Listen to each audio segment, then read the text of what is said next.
Welcome back. I'm that Halloween movie collector, Pat, and this franchise ranking is going to be my second favorite horror franchise, Friday the 13th. Love all the movies. Well, not all the movies, as we'll find out, but the majority of the movies are great. Looking forward to Crystal Lake Memories when it starts up. Looking forward to them finally putting all this shit behind them and making a new Friday the 13th movie. I mean, we were lucky. We had three decent Halloween movies in the past 5 years. So we're due for a Jason movie. So cross your fingers. Hopefully we get something pretty soon. So let's do this. My number 12 from 2002, Jason X.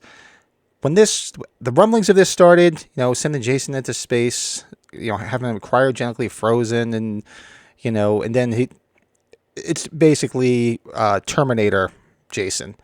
It's okay watch. Does have some nice nude scenes in it, and some of the kills are okay. Jason, I'm sorry, it just looks kind of ridiculous. I don't need to see a Terminator Jason, but it's an okay watch. It's at the bottom of my list for a reason. If you like it and it's higher up on your ranking, more power to you. This is just simply subjective. It's my personal taste, but yeah, I put it at the bottom, number 12. Number 11, 1993, Jason Goes to Hell, The Final Friday. The great opening scene where they blow him up and, cue an FBI agent. But the rest of it, where they're ingesting parts of him and he's taking people over. Not for me. I thought it was a little hokey granted. Come on, this whole franchise is hokey. The whole premise of it's hokey. But you know what? You kind of want Jason to be Jason. You kind of don't need this weird, like ghosting type thing. But if you haven't seen it, go watch it. It's an okay watch. Not a big fan of it. That's why it's landing at number 11 for me. Number 10 from 2003, Freddy vs. Jason. Now this is low on the list. It's not because it's a horrible movie. It's just that everything's got to have a place. And when they talked about this whole premise and where you saw that little, the mask come up out of the sand, you were like, ooh, when's this going to happen? Then it took them many years to finally get it into production and get going. And it's okay. Albeit I love Nightmare on Elm Street. I love Freddy. But albeit I'm more of a fan of the Friday the 13th franchise. So I think, the whole Freddy basically treating Jason like a bitch through the whole movie, kind of wasn't a fan of that. But that being said, it had some cool kills, some great effects. The fight scenes between Jason and Freddy were entertaining, to say the least. They were definitely pretty cool. And the ending where was kind of funny. He's coming out of the water and he's holding Freddy's head and he's winking. I thought that was pretty cool. So it's not a bad movie. It's lower on my list just because the movies above it, obviously, I prefer a little bit better. So, but not bad. Freddy versus Jason. My number 9 from 1988, Part 7, The New Blood. Not so bad of a movie. Again, here you go with the psychic thing. Was kind of hokey and didn't care much for that. But there was some cool kills in here, some cute girls in here, and it was, it was okay. It was nice to see. I'm forgetting the actor's name. Played Weekend and Bernie in here. Get his ass handed to him because he was kind of a dick in the movie, but it's an okay film. It had some cool kills, and to me it's just a typical slasher movie. There's nothing so outstanding and visually great in this film. It's just it's an okay entry in the franchise, and I put it a little bit higher than some of the ones that were lower, just because 1988 is a nostalgic time for me. That was a great year because that was the year we got our Michael Myers back too, when Halloween 4 was released. So I have fond memories of going to see it. I think I have more nostalgia for it than I actually do a liking of most of the movie. But it's not bad. So that's why it's landing where it's landing. Number 8 from 1989. Part 8, Jason Takes Manhattan. And this is a guilty pleasure of mine. Albeit it's not a great film. A lot of the most Friday the 13th fans don't particularly care too much for it. It's a guilty pleasure of mine. Same thing, it's a nostalgic time. 1989. I was 18 years old. No, actually 17. I just got my license. So driving to the theater to see a lot of these horror movies, like Halloween 5 was that year as well. So it was a fun time. And I used to live in northern New Jersey, right across, and I could look out my window and see Manhattan skyline. So I was like kind of curious when they said he takes over Manhattan. Okay, so you're taking him out of a camp and you're setting him into New York City. So I was intrigued, to say the least. And very underwhelming because from the outset you could tell it's definitely not New York City, except for like the one or two scenes that you do see, like with Times Square. So it would have been better if they had placed it. Scream 6 just recently released, and it was in Manhattan, and that played up the Manhattan aspect much, much better. I'll give it credit for that. So it's a fun movie. That's why I said it's a guilty pleasure. I do enjoy it. It's ridiculous to think that you could take a boat and go from Camp Crystal Lake to New York City. There's no way it could ever happen. And you could clearly tell I have a little bit more criticism about this because I'm from the area. When the boat's leaving, you can tell that's not anywhere near Manhattan. I actually was shot in Ontario, Canada, and you can easily see that. But there's some cool kills, some cute girls, and it's a lot of fun. It's a nice, fun thing. It's being trapped on a boat with a killer. I mean, come on, how crazy is that? I mean, obviously we've had other movies over the years like that, but I thought it was pretty cool. It's albeit not the best entry in the franchise, but it's a guilty pleasure for me, and I enjoy it. My number 7 from 2009, Friday the 13th, the remake. Yes, I love the remake. I think the remake is really, really good. I would love to have had more entries in that style, because he was brutal. I thought it was brutal. There was some great kill scenes, some cute girls. I like the story. And that's all I really can say about it. It was from the moment they were all sitting there and they're camping. Albeit the whole part that I wasn't a little crazy about is I don't see him keeping a hostage. Why would Jason keep a hostage? Albeit maybe he looked like the mother, and he's Jason's fucked up in the head to begin with. But I couldn't just see him keeping somebody as a hostage. That was the part that was a little hokey. It's like Michael Myers keeping a hostage. I don't see it. But the rest of the movie was really, really good. I enjoyed it. I mean, if you're a fan of nudity in movies, this is the movie to see. I mean, there's a couple entries in this franchise that's got a lot of nudity, and they're coming. That's what she said. There's definitely some good boobies in this if you're a boobie fan, and a lot of fun kills, especially out on the lake. The boat scene where he gets shot. I just thought that was great. Nice little shock. It's a fun watch. I enjoy it. Very brutal. Would love to see them pick up after that, and that's where it lands on my list. Number 6 from 1985, Friday the 13th, Part 5, A New Beginning, the black sheep of the family. Yes, I enjoy this movie. I really do like it. I mean, albeit it's a Jason clone. It's not technically him, but it's a fun movie. It's here you go again. You want a little bit of nudity? This is the movie for you. I mean, the director used to shoot softcore porn, so that's why there's some good scenes in here. It's got one of my favorite scenes with my beloved Debbie Sue Voorhees. I love her to death, and it's a fun. It You got Ethel and Junior, the comic relief. How freaking funny is that? I mean, come on. It's a fun movie. You know what? It got a lot of hate, and I think people are starting to come around to it. I actually did a video where I did a comparison of Friday Part 5 to Halloween 3. Who did it better? Because they're basically the two black sheeps of the family. I mean, I got a little bit of criticism because technically Jason is in the other movie, but it's technically an imposter. It's not really Jason. Whereas, you look at Halloween 3, and it's totally different from the franchise. So, you go check it out. I'll throw a link up here. Yeah, see if you find it interesting. I thought I had a lot of fun with it. But this movie it's enjoyable. Nostalgic. It was 1985. I remember seeing it in the theater. Actually, I was working in a movie theater. My first job when I was in high school was a Lois Cinema, about 2 blocks from my house. So I did see it when I was working there. As I did see also following year, Part 6. And it's just, I enjoy this movie. It's a lot of fun. It's definitely a product of its time. We got Violet doing her robot dance. That always cracks me the shit up. So I have a lot of fun with this movie, and that's why it's landing pretty much right in the middle of my ranking. Some damn enchiladas. Oh.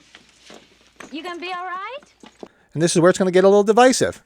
But I'm seeing more and more Friday fans coming pretty much in line with me. I'm putting at number 5, the OG, Friday the 13th from 1980. It's good because it's the OG, but it's very underwhelming as far as I'm concerned. It's the movies that I'm putting higher than this. I just simply enjoyed more. I thought they were shot better characters. But of course, this is the OG, and I don't want to piss too many Friday the 13th fans off, but I'm seeing more Friday the 13th fans not putting this at the top of their list. There's other ones that they put at the top of their list. But hey, it's the OG. It's Adrienne King was okay in this. Betsy Palmer as Mrs. Voorhees was interesting. I mean, you got the great, not necessarily a cameo because he wasn't a huge star yet at the time, but Kevin Bacon. It's a lot of fun. Some good kills. And it was cool because basically, in theory, when you first see it, if you didn't know anything about it, it's sort of like a whodunit because you really don't know who the killer was, and then you get the reveal at the end that it's the mother. And this is also another, albeit it's the original, but it's divisive because you can honestly say that it's the only movie where Jason was not the killer. Well, second movie, technically, because Part 5, it was Roy Burns. It wasn't really Jason. So there's actually 2 entries you could say where it's a Friday the 13th movie and Jason's not the killer. But I enjoy it. It's a fun watch. And just to put it at the top of the list because the OG, I just couldn't do it. So that's where it lands, number 5. Number 4 from 1986, Jason Lives, Part 6. Yes, this is a great. This is usually at the top of a lot of people's list. This is just a lot of fun. Like I said, very nostalgic. I worked in the theater at the time. I remember working the box office that Friday night on that premiere. All my friends coming in to see it, and then me being able to watch it after that night. It's so much. It's a lot of fun. I like the story. I like the way. I like the kills. I love the soundtrack. I mean, go listen to I just did a video of my 10 best songs in horror movies. I'll drop a link over here. And Man Behind the Mask landed pretty damn high up on it. Also, albeit you also get Teenage Frankenstein in there as well too. But there's some great kills in here. There's a good storyline in here. You gotta love Tom Matthews, fresh off of Return of the Living Dead, and it's a good story. Right there with Tom Matthews, for those of the 70s generation where I was a young kid watching Welcome Back, Kotter, pleasantly surprised to see Ron Palillo, Horshack, sitting there with Tom Matthews. So I thought it was pretty cool. And this is a fun movie, good story, great kills, great soundtrack, and it's just great all around. My number 3 from 1982, Friday the 13th Part 3 in 3D. And yes, I got to see it in 3D in the theaters. I enjoyed it. This is, to me, the way this Jason was very sleek and very nonchalant. That's what I loved about it, the way it was. And granted, this is the origin of the Jason hockey mask. It was Shelley's mask from the movie. So, and albeit the 3D was real hokey, even at the time it was real hokey, there was a whole influx of all 3D stuff in the early 80s. Everybody wanted to make a 3D movie, and it was kind of annoying. And when I'd go see them in the theater, because you had those glasses with the red and the blue, it actually gave me a headache. I would just rather watch it normally. Keep your 3D shit to yourself and just make a good movie. But it's just a great story. The whole barn thing always really creeped me out with that creepy barn in the background. It's nice to see those bikers who were kind of dicks get their ass handed to them. A good final girl. And we're another grotesque looking Jason when his mask comes off and you can see his face. Albeit it's completely different from part 2. Sackhead Jason's face is just albeit completely different. But I enjoy it. It's a lot of fun. And I love the Jason portrayal of him he's just gliding. Very Michael Myers-ish, just like very nonchalant, just going to come get you. You're not getting away. I'm going to kick your ass. And just a lot of fun. My number 2, 1984, Part 4, The Final Chapter. This from, I have several friends that put this right at the top of their list. This came pretty close. And because this is probably one of the most memorable ones, because everybody, you see Crispin Glover's dance in there.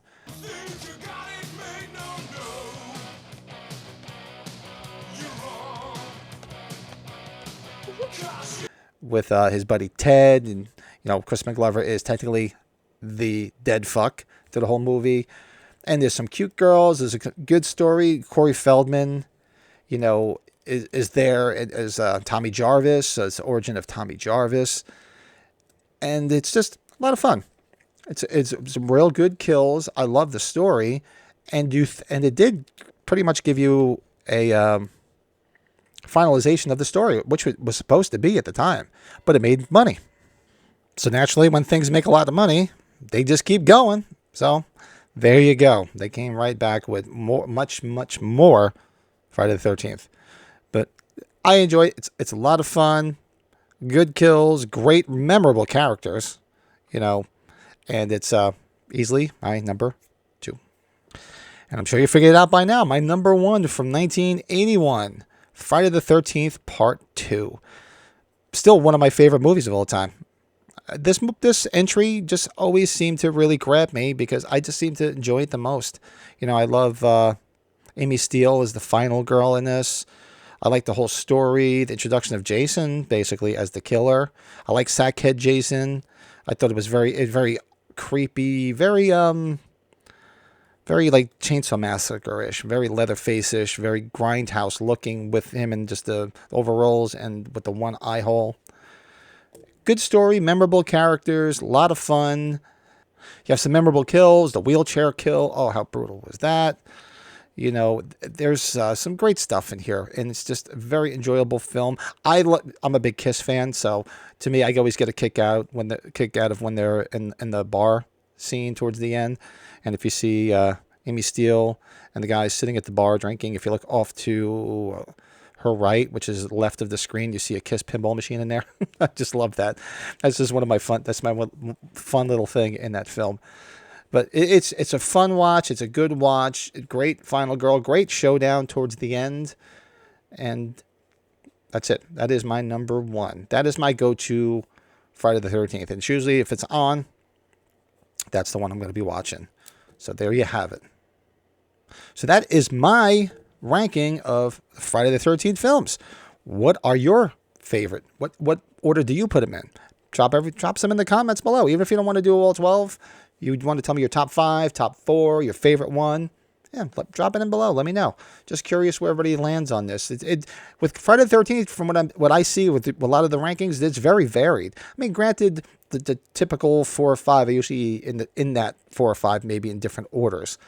You know, a lot of people I've seen where they put part 2 just like I did at the top, or a lot of people put part 4 at the top. So I just flip flopped them. It was to say it was tough is I'd be lying, because I love part 4. Don't get me wrong, that's why it's number 2. But part 2 is just a lot more. It's just a lot more sentimental, and I just enjoy it a lot more.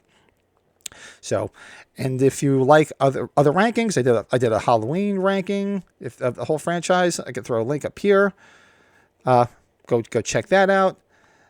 And I'll probably be doing I'll probably do Nightmare on Elm Street in the future. Some of the other big horror franchises, because I'm having fun with this. It's fun putting the little video together in the beginning montage, going through all the videos and stuff.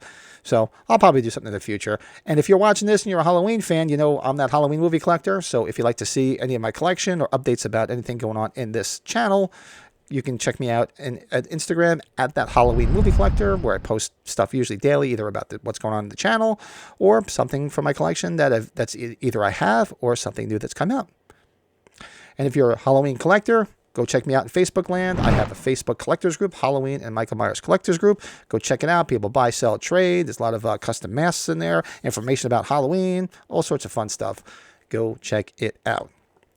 Every Sunday night, 8 p.m. Eastern time, with my buddy Joe and my buddy Brett, we do that horror movie podcast where we do rankings, we do reviews, beer reviews, talk horror movies, love chatting with everybody in the chat room, and basically just get in trouble. So it's live every Sunday night. Be sure to check it out. Everything you need to know is going to be in the description of this video. Also, there's a Facebook group for the podcast. Go check it out. It's just basically updates about things that we're doing on the show. And every Tuesday night, we also do a live watch along at 10 p.m. Eastern, 9 Central, where we just pick a movie and we just watch along with people in the chat and just have a lot of fun. And it's the highlight of my week. It's just a lot of fun watching horror movies with good people, good friends. Not necessarily horror. We'll do horror, sci-fi, comedy. It's just fun stuff. Be sure to check it out. Also, that Halloween movie collector is also on Twitter. Basically, updates about what's going on in this channel, updates about the collection. There's that horror movie podcast on Twitter as well, if you want to check that out. Updates about the podcast.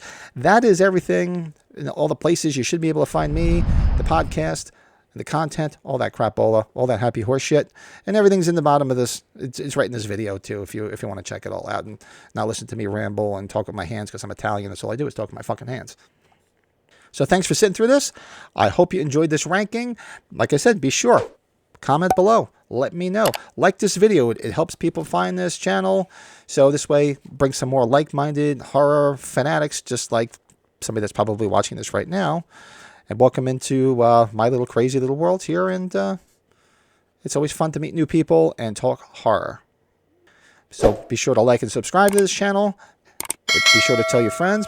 Talk about it in your sleep. Tell your enemies. Tell your neighbor. Tell your neighbor's dog. Go watch this channel. Go hang out and watch that horror movie podcast every Sunday night. And until then, I'll talk to you soon.